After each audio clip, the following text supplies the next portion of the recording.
Hello, welcome to Scrap Time, episode 963. My name is Christine, and on today's episode, I'm going to show you how you can use your photos for an embroidery project. A few weeks ago, Gemma and I went to an Etsy craft party, and they told us to bring photographs that we had that we printed on just regular copy paper. And so I wasn't exactly sure what we were going to do, so we brought a whole slew of photos. And this photo here is actually a photo of one of my art journal pages that I just shrunk down to 4x6 and copied it in black and white onto the copy paper.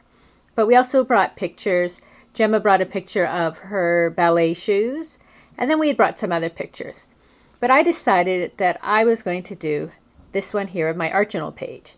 Now, Gemma did do that one of her ballet shoes, and on the blog, I will have a photo of her finished project. It was really pretty. But she gave it away the next day to her friends, so I don't have it here to show you now, but I did take a photo of it, just to give you some more ideas. So anyway, what we did was we took our photograph. Now we're making a 4x6 postcard, and that is why we made 4x6 photos. If you want to turn this into a card, then make sure your photo will fall into that 4 1/4 by 5 1/2 before you start to do any embroidery work.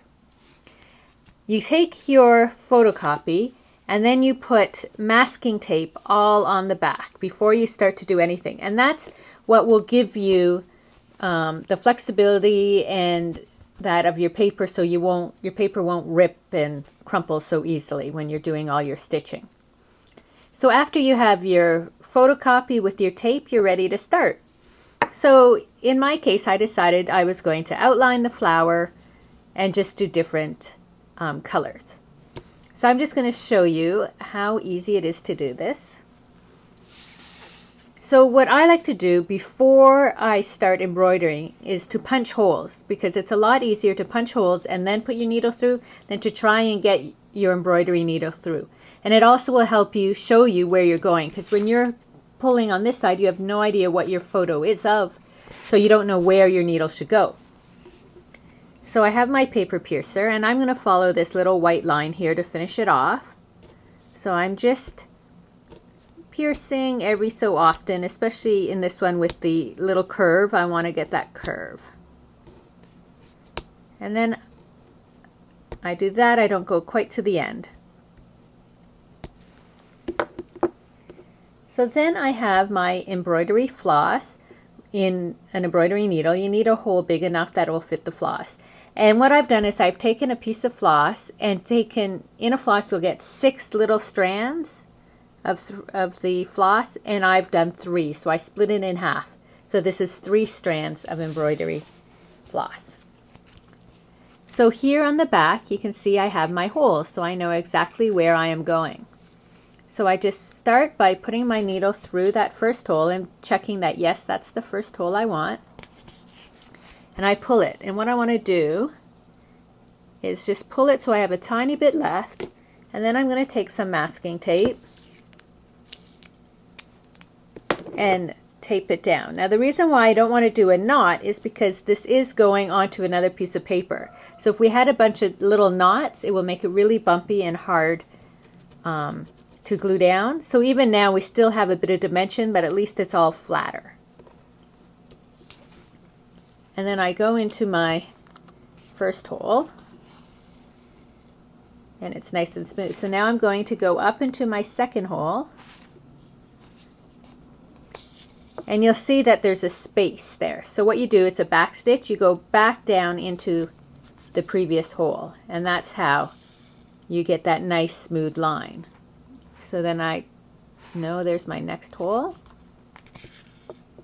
and then back.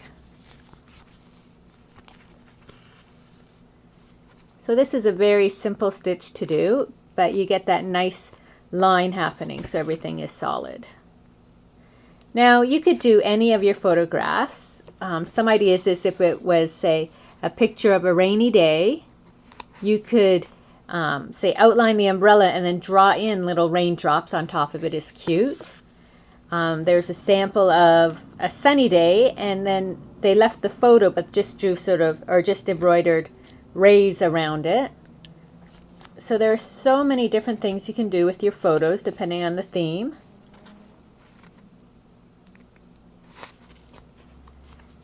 And I find the color embroidery thread on the black and white photo is just really pretty. So to finish it now, what I'm going to do is I'm just going to go back around into this hole, and that'll just bring in my last little line there, right there. And then with my masking tape again,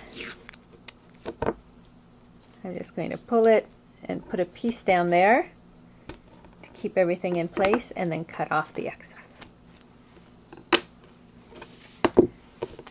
So now that my picture is done, I have this postcard that I got at the party, and I'm going to just glue my finished project down. So I'm going to use matte medium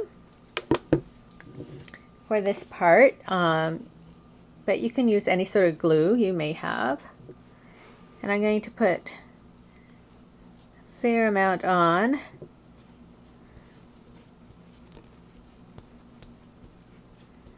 If it's too thin, then in these lights it'll just dry too quick, so I need to put a little bit extra on.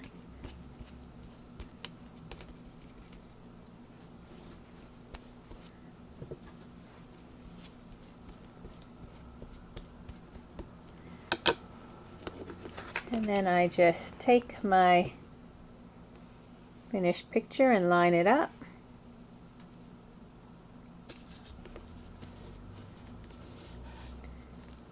Now, when you do this much embroidery, it does take a bit of time. This isn't a quick project to work on, but it is a great project to do, say, if you're watching TV or something and relaxing, or if you're traveling. You don't need a lot of tools with you, and you can just sit there, and if you pre-punch your holes and then just sit and embroidery, it's very relaxing. And I think the final outcome, is very pretty, and it's a great way to use the photos you already have. Well, that's it for today's episode. Be sure to check out our website at www.scraptime.ca. And on our next episode, I'm going to be showing you the Mini Ranger Distress Inks. So please join us. Thanks for watching Scrap Time.